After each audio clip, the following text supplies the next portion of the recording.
Ma kuljum li jgħaddi qed ikomplu jaslu iktar immigranti f'pajjiżi bħal l-Italja u l-Greċja u għalhekk ma kienx sorpriża l-aħbar tal-Organizzazzjoni Internazzjonali tal-Immigrazzjoni li din is-sena diġà kien hemm iktar minn 100,000 immigrant li daħlu fl-Ewropa, ammont li jaqbes in-numru tas-sena li għaddiet anke jekk dik diġà kienet waħda rekord.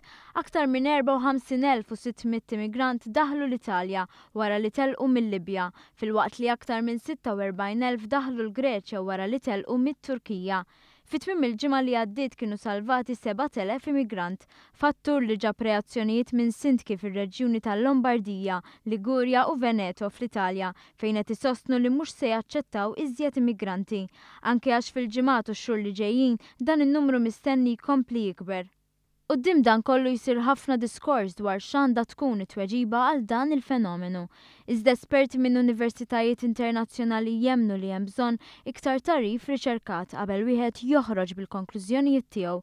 Il-professur fil-politika internazzjonali Brad Blitz spjega kif kien dan li wassal biex l-Università Middlesex London u l-Università Kingston waqfu f'Malta l-Mediterranean Observatory on Migration, Protection and Asylum, MOMPA.